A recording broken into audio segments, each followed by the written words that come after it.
ನಮ್ಮ ಜನಪ್ರಿಯ ಮೀಡಿಯಾಗೆ ಸ್ವಾಗತ ಸುಸ್ವಾಗತ. ನೀವಿನ್ನೂ ನಮ್ಮ ಚಾನಲನ್ನು ಸಬ್ಸ್ಕ್ರೈಬ್ ಮಾಡ್ಕೊಳ್ಳದೇ ಇದ್ದರೆ ಈಗಲೇ ಸಬ್ಸ್ಕ್ರೈಬ್ ಮಾಡ್ಕೊಳ್ಳಿ, ಮುಂದಿನ ವಿಡಿಯೋಗಳನ್ನು ನೋಡಿ.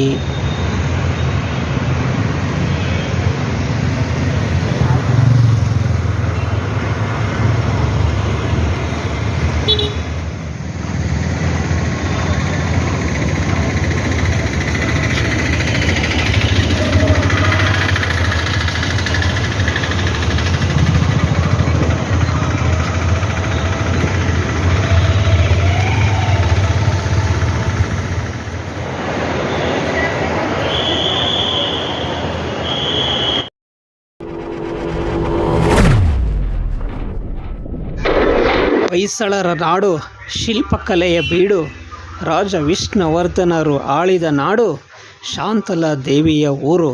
ಹಾಸನಕ್ಕೆ ನಾನು ಬಂದಿದ್ದೀನಿ. ಈ ಹಾಸನದಿಂದ ಕೆಲವೇ ದೂರದಲ್ಲಿ ಒಂದು ಪ್ರಸಿದ್ಧವಾದ ಸ್ಥಳ ಇದೆ.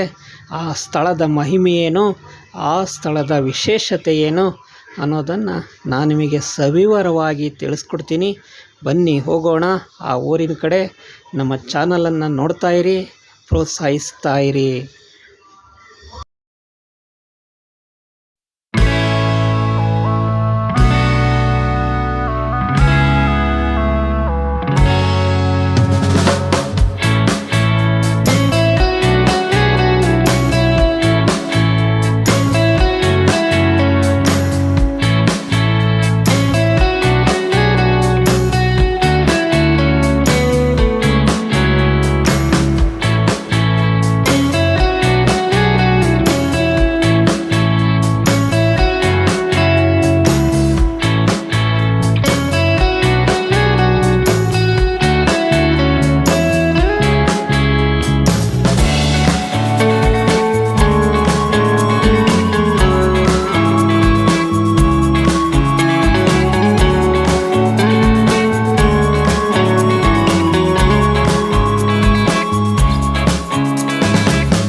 ಮಿತ್ರರಿಗೆ ನಮಸ್ಕಾರಗಳು.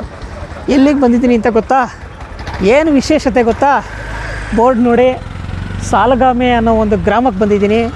ಈ ಗ್ರಾಮ ಇರೋದು ಹಾಸನ ಜಿಲ್ಲೆ, ಅಂದರೆ ನಮ್ಮ ಹಾಸನದ ನಗರದಿಂದ ಅಂದಾಜು ಒಂದು 12 ಕಿಲೋಮೀಟರ್ ದೂರ, ಅಂದರೆ ಹಳೇಬೀಡು ರಸ್ತೆಯಲ್ಲಿ ಈ ಗ್ರಾಮ ಇದೆ. ಹಾಗಾದರೆ ಈ ಗ್ರಾಮದ ವಿಶೇಷತೆ ಏನು? ನಾನು ಬಾಯ್ಬಿಟ್ಟು ಹೇಳಬೇಕಾಗಿಲ್ಲ.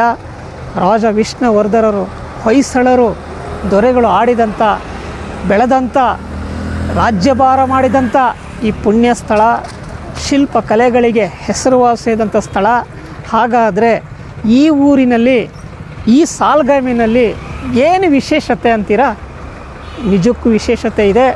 13ನೇ ಶತಮಾನದಲ್ಲಿ ಒಬ್ಬ ಜಗತ್ಪ್ರಸಿದ್ಧ ಒಬ್ಬ ವ್ಯಕ್ತಿಗೆ ಹುಟ್ಟಿದ ಪುಣ್ಯ ಭೂಮಿ ಇದು. ಈ ಪುಣ್ಯ ನಡೆದಾಡಿದಂಥ ಭೂಮಿ ಇದು. ಹಾಗಾದರೆ 13ನೇ ಶತಮಾನದಲ್ಲಿ ಈ ಊರಿಗೆ ಏನು ಕರೀತಾ ಇದ್ದರು? ಒಂದು ಇತಿಹಾಸ ಇದೆ. ಒಬ್ಬ ಜಗತ್ಪ್ರಸಿದ್ಧ ವ್ಯಕ್ತಿ ಈ ಊರಲ್ಲಿ ಹುಟ್ಟಿದ್ದ. ಹಾಗಾದರೆ ಅವನು ಯಾರು, ಅವ್ರು ಏನು ಅನ್ನೋದನ್ನು ನಾನು ಸಂಪೂರ್ಣವಾಗಿ ತಿಳಿಸ್ಕೊಡ್ತೀನಿ. ಅಲ್ಲಿ ತನಕ ನೀವು ಕೊನೆವರೆಗೂ ನಮ್ಮ ವಿಡಿಯೋ ನೋಡಿ. ಈಗಷ್ಟೇ ಆ ಸ್ಥಳಕ್ಕೆ ಹೋಗಿ ಮಾತಾಡ್ತೀವಿ, ಶಾಸನದ ಆಧಾರಿತವಾಗಿ ಮಾತಾಡ್ತೀವಿ. ನೀವು ಕೊನೆವರೆಗೂ ವಿಡಿಯೋ ನೋಡಬೇಕಂತ ನಾನು ಕೇಳ್ಕೊಳ್ತಾ ಇದ್ದೀನಿ. ಬನ್ನಿ ಹೋಗೋಣ.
विष्णुं शिशिवर्णं चतुर्भुजं प्रसन्नवदनं ध्यायेत् सर्वविघ्नोपशान्ते।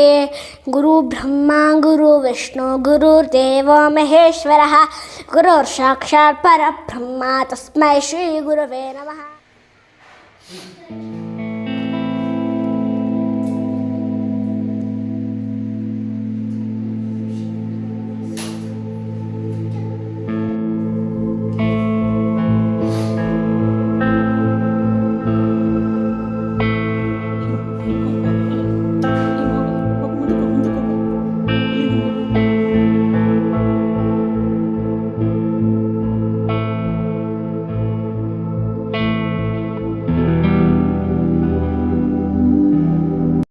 ನಮಸ್ಕಾರ ಮಿತ್ರರೇ, ನಾನು ಸತೀಶ್ ಮುಳ್ಳೂರು.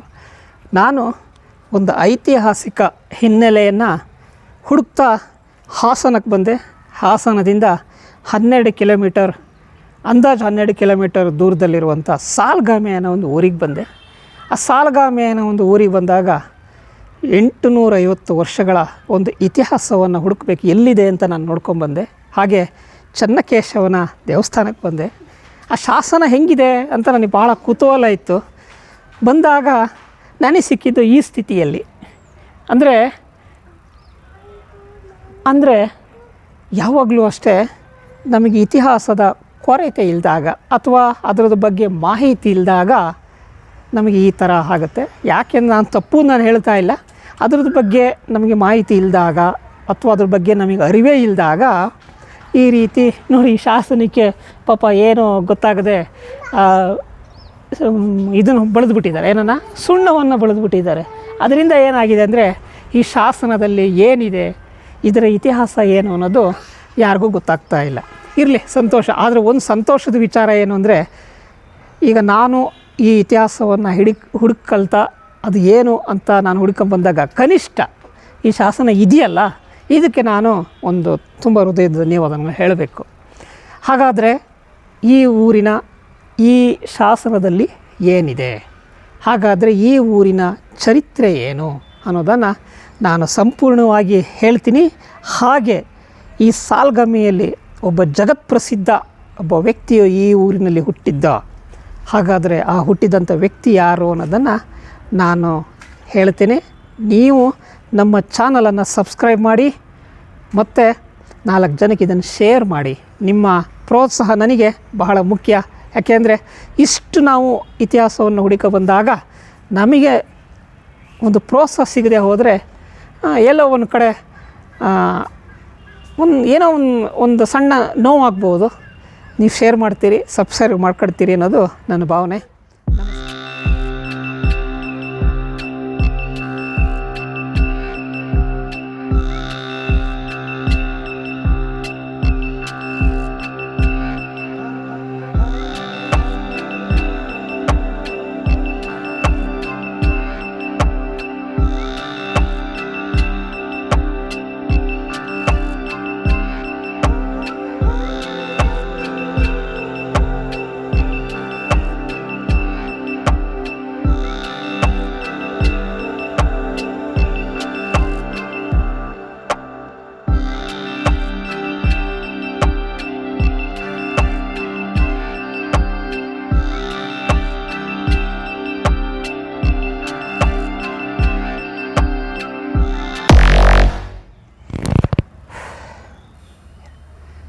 ನಮಸ್ಕಾರ ಪ್ರಿಯ ಮಿತ್ರರೇ, ಮತ್ತೊಮ್ಮೆ ನಮ್ಮ ಕಾರ್ಯಕ್ರಮಕ್ಕೆ ಸ್ವಾಗತ. ಹಾಗಾದರೆ ಇವತ್ತು ಈ ಚನ್ನಕೇಶವನ ದೇವಾಲಯ ಸಾಲಗಾಮೆ ಇಲ್ಲಿಯ ವಿಶೇಷತೆ ಏನು? ಇದು ಸಾಲಗಾಮೆ ಅನ್ನೋದು ಹಾಸನದ ನಗರದಿಂದ ಭಾಳ ಹತ್ತಿರದಲ್ಲೇ ಇರುವಂಥ ಒಂದು ಗ್ರಾಮ. ಈ ಗ್ರಾಮದಲ್ಲಿ ಇಲ್ಲೊಂದು ಚನ್ನಕೇಶವನ ದೇವಾಲಯ ಇದೆ. ಇಲ್ಲಿ ಈ ದೇವಾಲಯ ಅನ್ನೋದಕ್ಕಿಂತ ನಾವು ಈ ಪುಣ್ಯ ಭೂಮಿಯ ಈ ಮಣ್ಣಿದೆಯಲ್ಲ, ಈ ಮಣ್ಣು ನಮ್ಮ ಹೊಯ್ಸಳರು, ವಿಷ್ಣುವರ್ಧನ, ಹರಿಹರ ದೇವ, ನೃಪಕಾಮ, ಹೀಗೆ ದೊಡ್ಡ ದೊಡ್ಡ ರಾಜ ಮನೆತನಗಳು ಈ ಪುಣ್ಯ ಭೂಮಿಯಲ್ಲಿ ಆಳಿದಂಥ ನಾಡಿದು. ಹಾಗೆ ನಾಟ್ಯ ರಾಣಿ ಶಾಂತಲ ದೇವಿ ರಾಣಿಯಾಗಿದ್ದಂಥ ಊರು. ಇತಿಹಾಸದ ಬಗ್ಗೆ ನಿಮಗೆಲ್ಲ ಗೊತ್ತು. ಹುಲಿಯ ಜೊತೆ ಸಳನು ಹೋರಾಡಿದಂಥ ಒಂದು ಸಂಸ್ಥಾನವನ್ನು ಕಟ್ಟಿದಂಥ ಊರು. ಇಂಥ ಒಂದು ಪುಣ್ಯ ಭೂಮಿಯಲ್ಲಿ ನಾವು ಇವತ್ತು ಒಂದು ಇತಿಹಾಸವನ್ನು ಹುಡುಕೊಂಡು ಬಂದಾಗ, ಇತಿಹಾಸದ ಬಗ್ಗೆ ತಿಳ್ಕೊಂಡಾಗ ನಮಗೇನು ಸಿಗುತ್ತೆ ಅಂದರೆ, ನಾವು ಬೇಲೂರು, ಹಳೆಬೀಡು, ಸೋಮನಾಥಪುರ, ಇಲ್ಲಿಯ ಪಕ್ಕದ ಹಾರ್ನಳ್ಳಿ, ಕೋರುವಂಗಲ, ಈಚೆ ಹೊಳೆನರಸೀಪುರ, ಹೀಗೆ ಇಲ್ಲೆಲ್ಲ ಕೂಡ ನಾವು ದೇವಸ್ಥಾನಗಳನ್ನು ನೋಡ್ತೀವಿ. ಅದರಲ್ಲೂ ವಿಶೇಷವಾಗಿ ಬೇಲೂರು, ಹಳೆಬೀಡು ಅಂತ ದೇವಸ್ಥಾನಗಳನ್ನು ನೋಡಿ ಆನಂದ ಪಡ್ತೀವಿ. ಆಗ ಒಂದು ಮಾತು ಹೇಳ್ತೀವಿ, ಎಷ್ಟು ಸುಂದರವಾಗಿದೆ ಈ ದೇವಸ್ಥಾನ, ಎಷ್ಟು ಅದ್ಭುತವಾಗಿದೆ ಈ ದೇವಸ್ಥಾನ ಅಂತ ನಾವು ಹೇಳ್ತೀವಿ. ಆದರೆ ನಮಗೊಂದು ಪ್ರಶ್ನೆ ಹೊಳೆಯುತ್ತೆ, ಹಾಗಾದರೆ ಇವೆಲ್ಲ ಮಾಡಿದವರು ಯಾರು? ಈ ಮಾಡದ ಹಿನ್ನೆಲೆ ಏನು? ಅವರ ಹುಟ್ಟೂರು ಯಾವುದು? ಅವರ ತಂದೆ ತಾಯಿಗಳು ಯಾರು? ಬಹುತೇಕರಿಗೆ ಅದು ಅರಿವೇ ಇರಲ್ಲ. ಯಾಕೆ ಅಂದರೆ ನಾವು ಅದರ ಬಗ್ಗೆ ನೋಡೋಕ್ಕೆ ಹೋಗಲ್ಲ. ನಾವು ಕಲಾ ಸೌಂದರ್ಯ ದೇವರನ್ನು ನಾವು ಅನುಭವಿಸ್ತೀವಿ ವಿನಃ ಆ ದೇವರನ್ನು ಮಾಡಿದವ್ರು ಯಾರು ಅನ್ನೋದ್ರ ಬಗ್ಗೆ ನಮಗೆ ಮಾಹಿತಿ ಕೊರತೆ ಉಂಟಾಗುತ್ತೆ. ಹೀಗೆ ಮಾಹಿತಿ ಕೊರತೆ ಉಂಟಾದಾಗ ನಮ್ಮ ಪ್ರಶ್ನೆ, ಇಂಥ ಅದ್ಭುತಗಳನ್ನು ಮಾಡಿದವ್ರು ಯಾರು? ಹೀಗೆ ನಾವು ಇತಿಹಾಸವನ್ನು ಕೆದಕಿದಾಗ ನಮಗೆ ಸಿಗುವಂಥ ಮಾಹಿತಿ, ಅಮರಶಿಲ್ಪಿ ಜಕ್ಕಣಾಚಾರ್ಯವರು 10ನೇ ಶತಮಾನ, 10ರಿಂದ 11ನೇ ಶತಮಾನದಲ್ಲಿ 100 ವರ್ಷದಲ್ಲಿ ಬಾಳಿ ಬದುಕಿದಂಥ ಮಹಾಶಿಲ್ಪಿ. ಅವರ ಚರಿತ್ರೆ ಗೊತ್ತು, ಅವರ ಚಲನಚಿತ್ರ ಗೊತ್ತು, ಎಲ್ಲರಿಗೂ ಅವರ ಇತಿಹಾಸ ಗೊತ್ತು. ಅವರ ಅಡಿಯಲ್ಲಿ ನೂರಾರು ಜನ ಶಿಲ್ಪಿಗಳು ಕೆಲಸ ಮಾಡಿದರು, ದೇವಸ್ಥಾನ ಕಟ್ಟಿದರು, ಅದ್ಭುತಗಳನ್ನು ಕೊಟ್ಟಿದ್ದರು, ವಿಜ್ಞಾನವನ್ನು ಕೊಟ್ಟರು. ಹಾಗೆಯೇ ಹಾಗಾದರೆ ಮುಂದುವರಿದ ಶಿಲ್ಪಿಗಳು ಯಾರು? ಮತ್ತು ಯಾರಾದರೂ ಇದ್ದಾರಾ ಅಂತ ನಮಗೊಂದು ಪ್ರಶ್ನೆ ಬರುತ್ತೆ. ನೋಡಿ, ಅಲ್ಲೇ ಇರೋದು ಒಂದು ಇತಿಹಾಸ. ಆ ಇತಿಹಾಸ ಏನು ಅಂತ ಹೇಳಿದರೆ, ನಮ್ಮ ಶಾಲೆಗಳಲ್ಲಿ ಕಲಿಸ್ತಾರೆ. ಮೊನಾಲಿಸಾ ಚಲಚಿತ್ರವನ್ನು ಬರೆದ ಒಬ್ಬ ವ್ಯಕ್ತಿಯ ಹೆಸರು ಲಿಯೋನಾರ್ಡೋ ಡ ವಿಂಚಿ. ಅವನು ಇಟಾಲಿ ದೇಶದ ಒಬ್ಬ ವಿಶ್ವವಿಖ್ಯಾತ ಚಿತ್ರಕಲಾಕಾರ. ಹಾಗಾದರೆ ನಮ್ಮ ಕನ್ನಡ ನಾಡಿನಲ್ಲಿ ಅವರಿಗೆ ಸರಿಸಾಟಿಯಾದಂಥ ಯಾರೂ ಇಲ್ವಾ?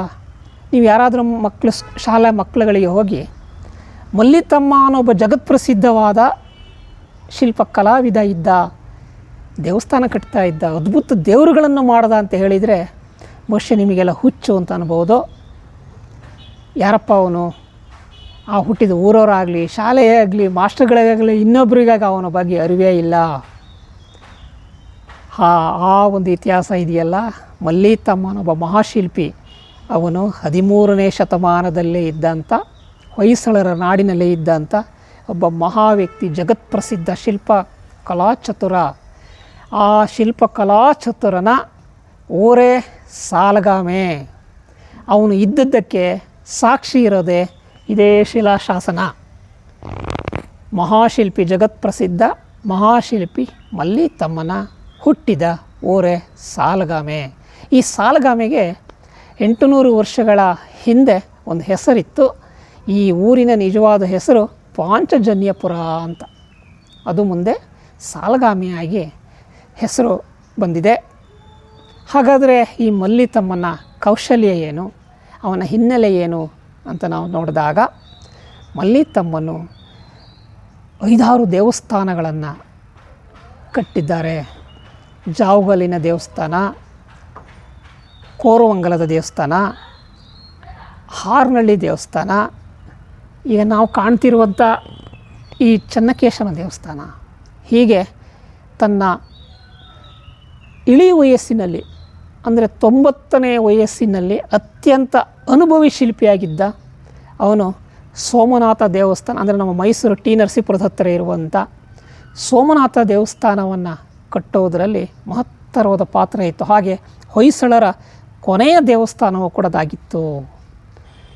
ಇಲ್ಲಿ ನಾವು KR ಪೇಟೆ ಹತ್ರ ಹೊಸಹೊಳಲು ಅಂತ ಲಕ್ಷ್ಮೀನಾರಾಯಣ ದೇವಸ್ಥಾನ ಅಂತ ಇದೆ, ಅಲ್ಲೂ ಕೂಡ ಮಲ್ಲಿತಮ್ಮನ ಹೆಸರಿದೆ. ಹಾಗಾದರೆ ಎಷ್ಟು ಹೆಸರಿದೆ ಅಂತ ಹೇಳಿದರೆ, ಮಲ್ಲಿತಮ್ಮನ ನೂರುಗಳು ಶಾಸನಗಳಲ್ಲಿ ಉಲ್ಲೇಖ ಆಗಿದೆ. ಎಂಥ ಅದ್ಭುತ ಶಿಲ್ಪಿ! ಇಡೀ ಜಗತ್ತಿನಲ್ಲಿ ಈ ಶಿಲ್ಪಕಲಾ ಸೌಂದರ್ಯವನ್ನು ಹಿನ್ನೆಲೆಯನ್ನು ಕೆದಕಿದಾಗ ಇಷ್ಟೊಂದು ಅನುಭವಿ ಶಿಲ್ಪಿ, ಇಂಥ ಒಂದು ಇಡೀ ಜೀವನವನ್ನು ಕಲೆಗಾಗಿ ಮುಡಿಪಾಗಿಟ್ಟಿದ್ದಂಥ ಮಹಾಶಿಲ್ಪಿ ಅಂದರೆ ಮಲ್ಲಿತಮ್ಮ ಅಂತ ಹೇಳಿ ನಮ್ಮ ಕನ್ನಡ ನಾಡಿನ ಪ್ರಸಿದ್ಧ ವಾಸ್ತು ಚರಿತ್ರಕಾರರಾದಂಥ ಶಾ ಶೆಟ್ಟರ್ ಅವರು ಭಾಳ ಅದ್ಭುತವಾಗಿ ಬರೀತಾರೆ. ಇವನಂಥ ಒಬ್ಬ ಅದ್ಭುತವಾದ ನುರಿತ ಶಿಲ್ಪಿ ಮತ್ತೊಬ್ಬ ಇರಲಿಲ್ಲ ಅಂತ. ಬಹುಶಃ ಇದು ಅನೇಕರಿಗೆ ಗೊತ್ತಿಲ್ಲ. ಶಾ ಶೆಟ್ಟರ್ ಅವರು ಸ್ಥಪತಿ, ರೂವಾರಿ ಎನ್ನುವ ಗ್ರಂಥಗಳನ್ನು ಕನ್ನಡ ನಾಡಿಗೆ ಕೊಟ್ಟೋಗಿದ್ದಾರೆ. ನಿಮಗೇನಾದರೂ ಈ ಶಿಲ್ಪಿಗಳ ಬಗ್ಗೆ ಗೊತ್ತಾಗಬೇಕಂದ್ರೆ ಸುಮ್ಮನೆ ನಿಮ್ಮ ಗೂಗಲ್ನಲ್ಲಿ ರೂವಾರಿ ಮತ್ತು ಸ್ಥಪತಿನೋ ಸರ್ಚ್ ಮಾಡಿಬಿಟ್ರೆ ಗ್ರಂಥಗಳು ಸಿಗ್ತವೆ. ಇದ್ರ ಬಗ್ಗೆ ಮಾಹಿತಿ ಇದೆ. ಇಂಥ ಒಬ್ಬ ಜಗತ್ಪ್ರಸಿದ್ಧ ಶಿಲ್ಪಿಯ ಒಬ್ಬ ವಿಶ್ವಕರ್ಮನ ಹುಟ್ಟೂರು ಸಾಲಗಾಮೆ ಅಂತ ಹೇಳಿದರೆ ಬಹುಶಃ ಈ ಊರಲ್ಲಿ ಇದ್ದವರಿಗೆ ಗೊತ್ತಿಲ್ಲ ಅಂತ ಅಂದ್ಕೊಳ್ತೀನಿ. ಯಾಕೆಂದರೆ ಯಾವತ್ತೂ ಕೇಳೇ ಇರಲ್ಲ ಅವನು ಯಾರು ಅಂತ.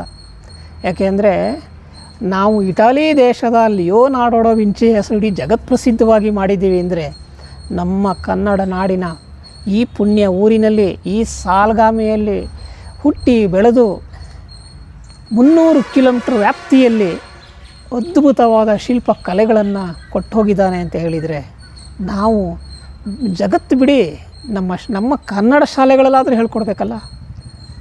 ನೀವು ಮಲ್ಲಿತಮ್ಮನ ಶಿಲ್ಪ ಕಲೆಯನ್ನು ನೋಡಬೇಕು, ಕಲಾ ಸೌಂದರ್ಯವನ್ನು ನೋಡಬೇಕು ಅಂತ ಹೇಳಿದರೆ, ತರೀಕೆರೆ ಹತ್ತಿರದ ಅಮೃತಾಪುರ ಅಂತ ಇದೆಯಲ್ಲ, ಅಮೃತಾಪುರದಲ್ಲಿ ಅವರ ಕೈ ಚಳಕವನ್ನು ನೋಡಬೇಕು, ಅವರ ಅದ್ಭುತ ಕೆಲಸವನ್ನು ನೋಡಬೇಕು. ಹಾಗೆ ಕುವೆಂಪುರವರು ಸೋಮನಾಥ ದೇವಸ್ಥಾನವನ್ನು ನೋಡಿ ಎಂತಹ ಅದ್ಭುತವಾಗಿ ಬರೀತಾರೆ ಅಂದರೆ, ಕೈ ಮುಗಿದು ಒಳಗೆ ಅದ್ಭುತವಾಗಿ ವರ್ಣನೆ ಮಾಡ್ತಾರೆ. ಯಾರಪ್ಪ ಇಂಥ ಕಲಾಕಾರರು ಈ ಪುಣ್ಯ ಭೂಮಿಯಲ್ಲಿ ಹುಟ್ಟಿದ್ರಲ್ಲ, ಅವರೆಲ್ಲ ಏನು ಯಾವುದು ಜ್ಞಾನ ಅಂತ ಭಾಳ ಪ್ರಶ್ನೆ ಹಾಕೋದು, ಅವರೇ ಪ್ರಶ್ನೆ ಹಾಕೊಳ್ತಾರೆ. ಅವರ ಸಾಹಿತ್ಯವನ್ನು ಬರೀತಾರೆ. ಅಂಥ ಒಬ್ಬ ಶಿಲ್ಪಿಯ, ಅಂಥ ಒಬ್ಬ ಮಹಾಶಿಲ್ಪಿಯ, ಅಂಥ ಒಬ್ಬ ಕನ್ನಡ ನಾಡಿನಲ್ಲಿ ಇದ್ದಂಥ ಮಹಾಶಿಲ್ಪಿ ಮಲ್ಲಿತಮ್ಮ. ಕೆಲವು ಕಡೆ ಮಲ್ಲಿ ಅಂತ ಇದೆ, ಕೆಲವು ಕಡೆ ಮಲ್ಲಿತಮ್ಮ ಅಂತ ಇದೆ. ಒಟ್ಟಾರೆಯಾಗಿ ಮಲ್ಲಿತಮ್ಮನ ಹೆಸರು, ಅವನ ಸಹಿ 130 ಕಡೆ ಇದೆ. ಅಂದರೆ ಎಂತಹ ಅದ್ಭುತವಾದಂಥ ಕಲಾಕಾರನಲ್ವ. ಆ ಕಲಾಕಾರನ ಹುಟ್ಟಿದ ಊರೇ, ಆಡಿ ಬೆಳೆದಂಥ ಊರೇ ಈ ಸಾಲಗಾಮೆ. ಈ ಸಾಲಗಾಮೆ ಇವತ್ತು ಜಗತ್ಪ್ರಸಿದ್ಧವಾಗಬೇಕಾಗಿದೆ. ಯಾಕೆ ಅಂದರೆ ನಾವು ಅವರ ಚರಿತ್ರೆಯೇ ಹೇಳ್ತಾ ಇಲ್ಲ, ನಾಡಿಗೆ ಅದನ್ನು ತಿಳಿಸ್ತಾನೇ ಇಲ್ಲ. ಹಾಗಾದರೆ ಈ ಶಾಸನದಲ್ಲಿ ಏನಂತ ಇದೆ?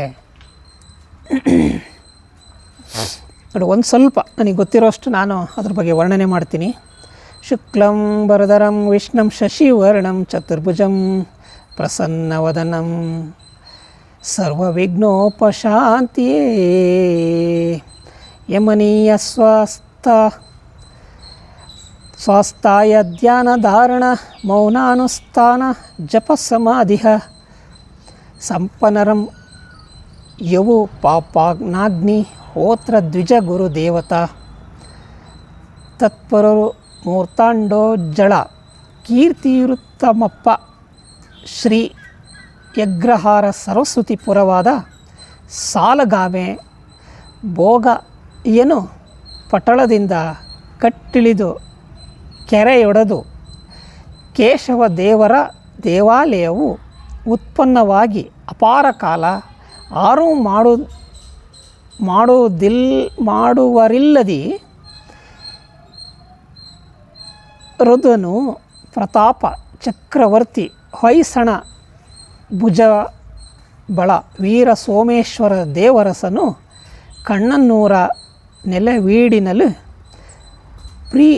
ಪೃಥ್ವಿ ರಾಜಂಗೈರ್ತಿರ್ದ ಕೀಲಕ ಸಂವತ್ಸರದ ಚೈತ್ರ ಮಾಸದಲ್ಲೂ ಮಾಚಗೌಡನ ಮಗ ಅಂಕಗೌಡನ ಮಗ ಮಾಯಣ್ಣ ನಾಯಕನು ಊರ ಕುರು ಕಂಬವಿಕ್ಕಿಸಿ ಶ್ರೀ ಚನ್ನಕೇಶವ ದೇವರ ಮಾಡಿಸಿ ಪ್ರತಿಷ್ಠೆಯ ಮಾಡಿಸಿದನು. ಮಂಗಳ ಮಹಾಶ್ರೀ ಶ್ರೀ ಎನ್ನಿದ್ದಕ್ಕೆ ಸಾಕ್ಷಿಗಳು ಶಂಕ ತೇಜ ಊರ ಕಡಗ ಸೀಗೆಯ ಇರ ಮಣ್ಣ ಬರದ ಮಲ್ಲಿತಮ್ಮ ಶ್ರೀ ಪಾಂಚಜನ್ಯಪುರ ಶ್ರೀ ಚನ್ನಕೇಶವ ಶ್ರೀ ಚನ್ನಕೇಶವ. ಈ ಒಂದು ಶಾಸನದ ಪಾಠ ಇದಾಗಿದೆ. ಇಲ್ಲಿ ಭಾಳ ಸ್ಪಷ್ಟವಾಗಿ ಹೇಳುತ್ತಿದ್ದಾರೆ. ಯಾರು ಈ ದೇವಸ್ಥಾನ ಅಂದರೆ ವೀರ ಸೋಮೇಶ್ವರನ ಕಾಲದಲ್ಲಿ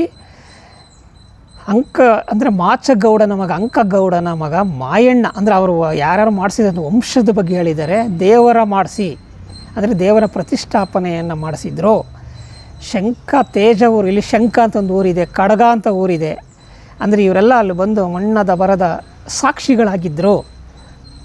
ಈ ಶಾಸನವನ್ನು ಅಂದರೆ ಈ ದೇವರನ್ನು, ಈ ಒಳಗಡೆ ಇರುವಂಥ ಚನ್ನಕೇಶವನ ದೇವರವನ್ನು ಮಾಡಿದವನ ಶಿಲ್ಪಿ ಹೆಸರು, ಶಾಸನವನ್ನು ಬರೆದವರ ಹೆಸರು ಮಲ್ಲಿತಮ್ಮ. ಅಂದರೆ 700 ವರ್ಷಗಳ ಒಂದು ಇತಿಹಾಸ ಇರೋ ಈ ಊರು ಒಂದು ಸಣ್ಣ ಊರಾಗಿರ್ಬೋದು. ಆದರೆ ಈ ಊರು ಜಗತ್ಪ್ರಸಿದ್ಧವಾದ, ಇಡೀ ಜಗತ್ತೇ ಒಬ್ಬ ಶಿಲ್ಪಿಗೆ ಅಂದರೆ ತನ್ನ ಜೀವನವನ್ನು ಕಲೆಗಾಗಿ ಮುಡಿಪಾಗಿಟ್ಟಂಥ ಶಿಲ್ಪಿಗೆ ಬಹಳ ದೊಡ್ಡ ಕೊಡುಗೆಯನ್ನು ಕೊಟ್ಟಿದೆ. ಬಹುಶಃ ಇದು ಹೆಚ್ಚು ಜನರಲ್ಲಿ ಪ್ರಚಾರ ಆಗದೇ ಇದ್ದಿದ್ದರಿಂದ ಇವತ್ತು ಮಲ್ಲಿತಮ್ಮನಿಗೆ ಸಿಗಬೇಕಾದ ಗೌರವ ಸಿಗಲೇ ಇಲ್ಲ. ಇನ್ನಾದರೂ ಕೂಡ ನಮ್ಮ ಈ ವಿಡಿಯೋವನ್ನು, ಈ ವಿಚಾರವನ್ನು ತಿಳಿದ ಮೇಲಾದರೂ ಕೂಡ ಮಲ್ಲಿತಮ್ಮನಿಗೆ ಗೌರವ ಸಿಗಲಿ ಅನ್ನೋದು ನನ್ನ ಭಾವನೆ. ಇದ್ರ ಬಗ್ಗೆ ಅನೇಕರು ಲೇಖನಗಳನ್ನು ಈಗಾಗಲೇ ಬರೆದಿದ್ದಾರೆ. ನಾನೂ ಸಹ ಒಂದು ಲೇಖನ ಬರೆದೆ. ಹಾಗೆ ನಮ್ಮ ಹಾಸನದ ಪ್ರಸಿದ್ಧ ವೈದ್ಯರಾದಂಥ ನಾಗಪ್ಪ ಸರ್ ಅವರು ಕೂಡ ಮಲ್ಲಿತಮ್ಮನ ಬಗ್ಗೆ ಒಂದು ಲೇಖನ ಬರೆದಿದ್ದಾರೆ. ಹಾಗೆ ವಿಶ್ವವಾಣಿ ಪತ್ರಿಕೆಯಲ್ಲೂ ಕೂಡ ಪ್ರಕಟ ಆಗಿದೆ. ಹಾಗೆ ನಮ್ಮ ಆತ್ಮೀಯರಾದಂಥ ಡಾಕ್ಟರ್ ಶ್ರೀಕಂಠಾಚಾರ್ಯ ಅವರು ಕೂಡ ಈ ಮಲ್ಲಿತಮ್ಮನ ಬಗ್ಗೆ ಒಂದು ಪುಸ್ತಕವನ್ನೇ ಮಾಡಿದ್ದಾರೆ. ಅನೇಕರು ಮಲ್ಲಿತಮ್ಮನ ಬಗ್ಗೆ ಇನ್ನೂ ಶಾಶೆಟ್ಟರಂತೂ ಅವರೇ ಮೊದಲಿಗರು. ಏಕೆಂದರೆ ಮಲ್ಲಿತಮ್ಮನ ಬಗ್ಗೆ ವಿಸ್ತಾರವಾಗಿ ಬರೆದಿರೋರು ಅವರೇ ಮೊದಲಿಗರು.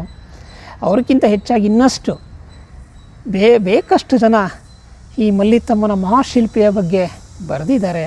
ಆದರೆ ಇನ್ನೂ ಮಲ್ಲಿತಮ್ಮನಿಗೆ ಸಿಕ್ಕಬೇಕಾದಂಥ ಒಂದು ಗೌರವ ಸಿಗಲೇ ಇಲ್ಲ. ಖಂಡಿತವಾಗಲೂ ಒಮ್ಮೊಮ್ಮೆ ಸತ್ಯ ಗೊತ್ತಾಗಲು, ಸಮಾಜಕ್ಕೆ ಗೊತ್ತಾಗಲು ಎಷ್ಟೋ ಸಮಯ ತಗೊಳ್ಳುತ್ತೆ. ಇವತ್ತು ಕಾಲ ಕೂಡ ಬಂದಿದೆ. ಆ ಮಲ್ಲಿತಮ್ಮನಿಗೆ ಈ ಊರಿನಲ್ಲಿ, ಈ ಸಾಲಗಾಮೆಯಲ್ಲಿ ಜಗತ್ಪ್ರಸಿದ್ಧ ಒಬ್ಬ ಶಿಲ್ಪಿಯ ಹುಟ್ಟಿದ ಊರಾದಂಥ ಮಲ್ಲಿತಮ್ಮನಿಗೆ, ಅದರಲ್ಲೂ 20 ವರ್ಷದ ಪ್ರಾಯದಿಂದ ತನ್ನ ಇಡೀ ಜೀವನವನ್ನು ದೇವರು ನಿರ್ಮಾಣ ಮಾಡೋದರಲ್ಲೇ ಅತ್ಯಂತ ಅನುಭವಿ, 90 ವರ್ಷದ ಪ್ರಾಯದಲ್ಲೂ ಕೂಡ ದೇವಸ್ಥಾನವನ್ನು ಕಟ್ಟಿದ್ದಾರೆ. ಅಂದರೆ ಅವರಿಗೆ ಒಂದು ಗೌರವ ಸಿಗಲೇಬೇಕು. ನಾವು ಹೇಳೋದಿಷ್ಟೇ, ಲಿಯೋನಾರ್ಡೋ ವಿಂಚಿಗೆ ಎಷ್ಟು ಗೌರವ ಸಿಕ್ಕಿದೆಯೋ ನಮ್ಮ ಕನ್ನಡ ನಾಡಿನ ಮಲ್ಲಿತಮ್ಮನಿಗೂ ಕೂಡ ಆ ಗೌರವ ಸಿಗಲೇಬೇಕು. ಯಾಕೆ ಅಂದರೆ ಆ ಸಿಗದೆ ಹೋದರೆ ಲಿಯೋನಾರ್ಡೋ ವಿಂಚಿಯ ಮುಂದೆ ಮಲ್ಲಿತಮ್ಮನು ಸಣ್ಣವನಾಗ್ಬಿಡ್ತಾರೆ. ಎಷ್ಟು ನಾವು ಬೇಸರ ಅಲ್ವಾ.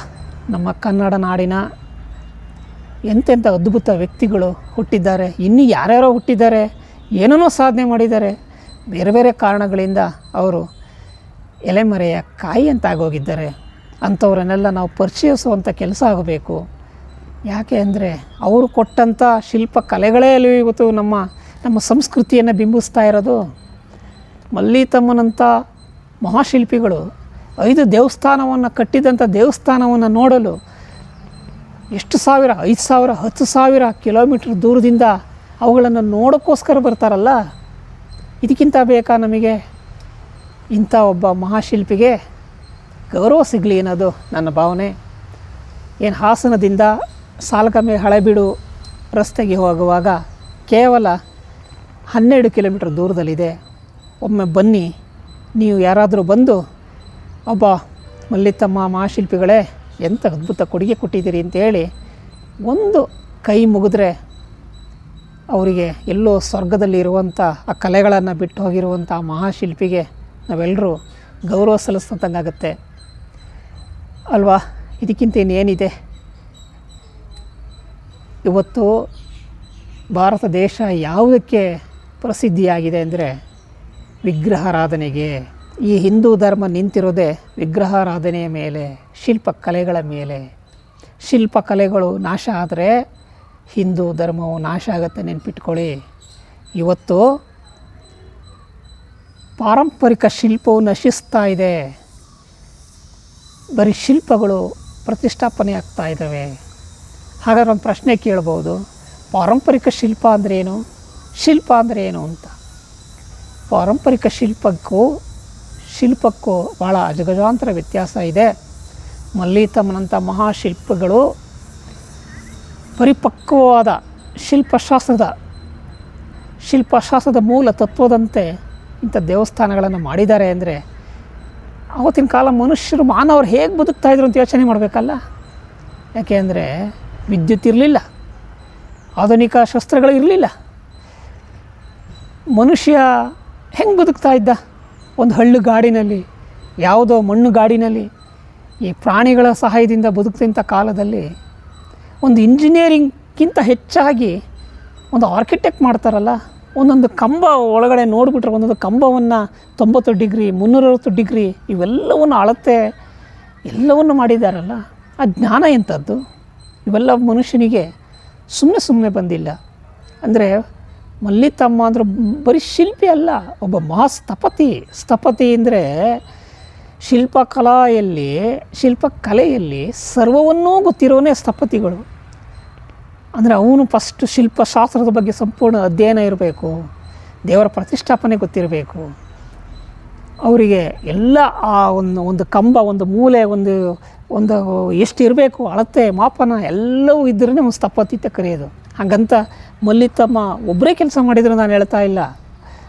ಎಂಥ ದೊಡ್ಡ ಕೆಲಸ ಮಾಡಬೇಕಾದ್ರೆ 100,000 ಜನ ಬೇಕು.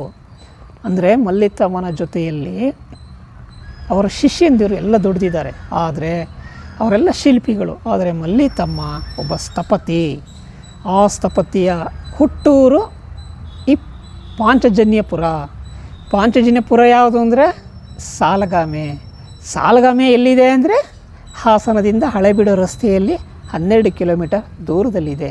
ಇನ್ನಾದರೂ ಕೂಡ ನೋಡುಗರು ಒಮ್ಮೆ ಈ ಮಲ್ಲಿತಮ್ಮನ ಹುಟ್ಟೂರಿಗೆ ಭೇಟಿ ಕೊಡ್ತೀರಿ.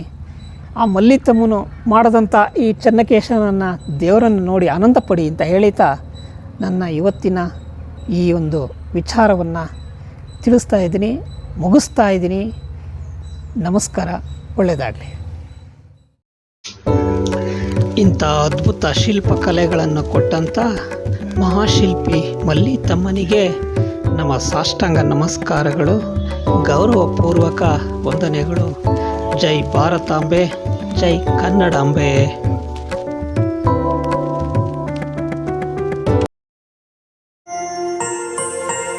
ನಮಃ